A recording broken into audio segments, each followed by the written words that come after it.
ഞാനിന്ന് കരുണയുടെ അവസാന മണിക്കൂർ എന്ന് പറയുന്ന ബുക്കിലെ 20-ാമത്തെ മെസ്സേജാണ് വായിക്കുന്നത്. പ്രകൃതിക്ഷോഭങ്ങളും മഹാമാരിയും. ഉടൻ തന്നെ മനുഷ്യകുലം സർവ്വസംഹാരിയായ വിനാശത്തെ നേരിടാനിരിക്കുന്നു.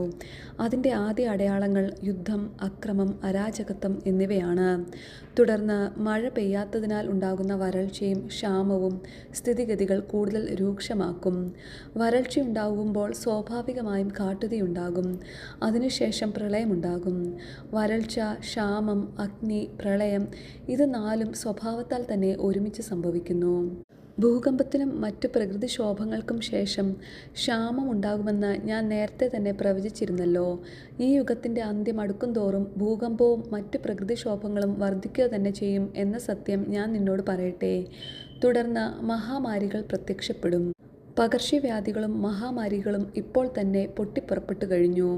അവ പൊതു ആരോഗ്യ സേവന സംവിധാനങ്ങൾക്ക് ഇപ്പോൾ തന്നെ വലിയ വെല്ലുവിളിയാണ്. ബൈബിൾ വ്യക്തമായി തന്നെ പറയുന്നു, മഹാമാരികളും പകർച്ചവ്യാധികളും പോലുള്ള ഭാവിയിലെ രോഗങ്ങളെല്ലാം പരത്തുന്നത് വന്യമൃഗങ്ങളായിരിക്കുമെന്ന്. നിങ്ങൾക്ക് വിശ്വസിക്കാനാവുന്നില്ലെങ്കിൽ ദയവ് ചെയ്ത് വെളിപാട് 6:8 വായിക്കുക. മനുഷ്യനെ ആത്മാവിലും ശരീരത്തിലും ശിക്ഷിക്കുന്ന ശിക്ഷകൾ കാണുമ്പോഴെല്ലാം ആ പുരാതന സർപ്പം സന്തോഷിക്കുകയാണ്. സ്വർഗീയ മഹത്വം സ്വയം നഷ്ടപ്പെടുത്തിയ അവൻ മറ്റാരും ദൈവത്തിൻ്റെ അടുത്തെത്താൻ ആഗ്രഹിക്കുന്നില്ല. മനുഷ്യൻ എൻ്റെ ഉപദേശം ശ്രവിക്കുന്നു എന്ന് എപ്പോൾ അവൻ മനസ്സിലാക്കിയോ അപ്പോൾ തന്നെ അവൻ ദൈവത്തിനെതിരായ യുദ്ധം ആരംഭിച്ചു കഴിഞ്ഞു എന്നതാണ് സത്യം.